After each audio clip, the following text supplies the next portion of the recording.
Muy buenas amigos, el vídeo de hoy trata sobre la arquitectura en China, pero no de las grandes obras que salen en los medios, sino de los diferentes tipos de casas y su evolución. Sí, es posible que al pensar en la arquitectura china muchos imaginéis cosas como los famosos tejados curvados, pero lo cierto es que en la mayoría de localidades este tipo de elementos se reservan a los templos, los palacios, algunos restaurantes y poco más. Y el principal motivo de ello es que este tipo de tejado resulta mucho más caro que uno normal y corriente, igual que ocurre con otros tipos de estructuras tradicionales. Por otra parte, en China hay unos cuantos estilos de casas tradicionales, pero hoy en día no se llevan, porque muchos de ellos no son muy prácticos. Sí, por ejemplo, los Ziheyuan, un tipo de vivienda típica de Pekín y otras zonas, tienen una distribución con un patio central que para la mayoría implicaría un intolerable desaprovechamiento del terreno dedicado a la construcción, que como os explicamos en el vídeo sobre la burbuja inmobiliaria, está sujeto a muchas limitaciones y solo puede ser propiedad del Estado o de los colectivos.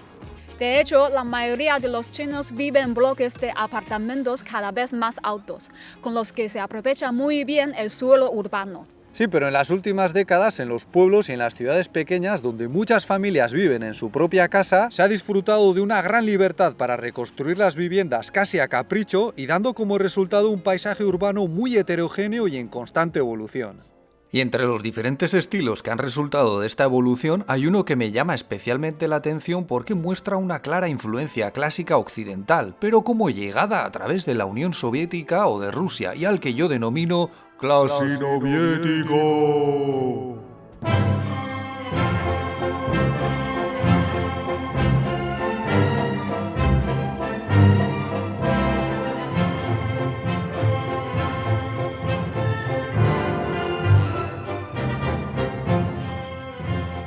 Esto es posible porque, como hemos sugerido antes, apenas hay normas para construir. Y además, muchas veces la gente busca distinguirse de sus vecinos con diseños más o menos exóticos. Sí, esto es algo muy natural para los chinos, aunque puede resultar bastante sorprendente para las personas que vengan de lugares como en el que me crié yo, donde todas las casas tienen que seguir un estilo tradicional y salirte del patrón puede suponer una auténtica pesadilla en cuestión de permisos. Y como la economía se ha desarrollado tan rápido, la renovación de las casas también se ha acelerado, haciendo que cambien casi cada década. Por ejemplo, aquí en los años 80, que es cuando comenzaron las reformas económicas, todavía había cantidad de casas de una sola planta y hechas de adobe, aunque muchas de ellas vieron sus muros sustituidos por otros de ladrillo. Pero el aumento de los ingresos y también el de las desigualdades hizo que durante un periodo de tiempo se produjesen más robos, lo cual motivó que muchos protegiesen las ventanas y también el portal de la casa con unos buenos barrotes de acero. Y el siguiente paso consistió en ganar metros cuadrados añadiendo una o dos plantas, a veces de forma un tanto arriesgada, permitiendo que hijos, padres y abuelos compartiesen la misma vivienda sin tener que renunciar a los nuevos estándares de espacio personal e intimidad. Mi casa también pasó por muchos de esos cambios, y la verdad es que ahora no se parece nada a cuando yo era pequeña.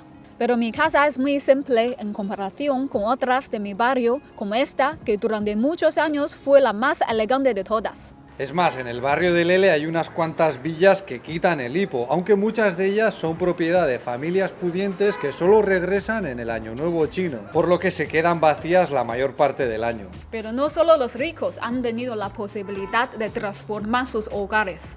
Así es, y prácticamente en cada casa se pueden encontrar características distintivas, muchas de ellas relacionadas con la cocina, que a veces se saca al exterior con el fin de ganar espacio y facilitar la salida de humos.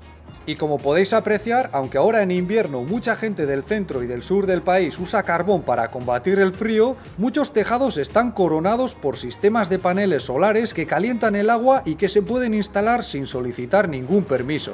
Por otra parte, una de las características más comunes y visibles es la de cubrir las paredes con cerámica, aunque a veces solo se aplica a la fachada, mientras el resto de las paredes ni siquiera llevan una capa de pintura a modo de protección, lo cual podría tener algo que ver con la velocidad a la que se deterioran las construcciones. Pero lo cierto es que aquí hay un concepto muy diferente de la durabilidad de los hogares en comparación con muchos países occidentales, y a la gente no le importa tanto tener que hacer obras en unos años porque sigue siendo relativamente barato contratar albañiles, electricistas o fontaneros.